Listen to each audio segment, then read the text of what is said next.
నిన్న 130 అప్లికేషన్స్ నేను తీసుకున్నాను.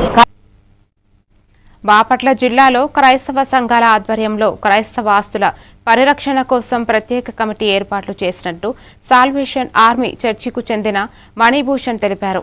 సిపిజెడ్ చర్చిలో జరిగిన విలేకరుల సమావేశంలో ఆయన మాట్లాడారు. యునైటెడ్ క్రిస్టియన్ ఫోరం ద్వారా ఎవరికి సమస్య వచ్చినా పరిష్కారం అందిస్తామని, రాష్ట్ర వ్యాప్తంగా ఈ సంఘం పనిచేస్తుందని పేర్కొన్నారు. ఇటీవల క్రైస్తవులపై దాడులు పెరుగుతున్నాయని ఆందోళన వ్యక్తం చేశారు. కొత్త కమిటీగా అధ్యక్షుడిగా జొన్నలగడ్డ క్రిస్టఫర్, ఉపాధ్యక్షుడు గడ్డం ఏలియా, జనరల్ సెక్రటరీగా మణిభూషణ్, జాయింట్ సెక్రటరీగా దాసరి బెంజమిన్, కోశాధికారిగా పాలస్రాజు ఎన్నికైనట్లు తెలిపారు.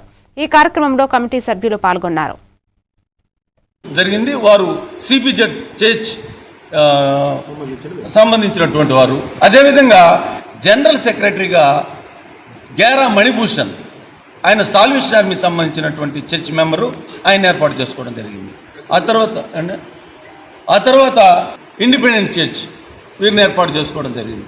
సో నేను చెప్పినట్టు అన్నింటిలో కూడా బాపట్లో ఉన్నటువంటి అన్ని సంస్థలు, డినామినేషన్స్ అంటారు, అన్ని డినామినేషన్ సంబంధించిన వారందరూ కూడా ఉన్నారు దీనిలో. సో మేము ముక్త కంఠంతో దీన్ని ఖండిస్తున్నాం. ఎక్కడ డినామినేషన్స్ ఏది జరిగినా మేమందరం కూడా ఖండించడానికి సిద్ధంగా ఉన్నాం.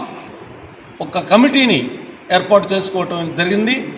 యునైటెడ్ క్రిస్టియన్ ఫోరం బాపట్ల అనేటటువంటి కమిటీని మేము ఏర్పాటు చేసాం.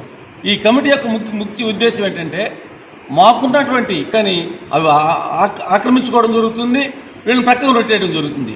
అదేంటంటే ఈ మైనార్టీస్ అవటం వల్ల వాళ్ళు ఏమిటంటే అధికారంలో ఉండి వీళ్ళందరినీ కూడా పక్కకు తోసేస్తూ ఉన్నారు. దాన్ని బట్టి మేము కండిషన్ ఫోరం బాపట్ల వారు, మేము బాపట్ల ప్రస్తుతం ఎందుకంటే ఇది బాపట్ల ఫామ్ అయింది కాబట్టి బాపట్లో ఏ అన్యాయాలు అయితే జరుగుతున్నాయో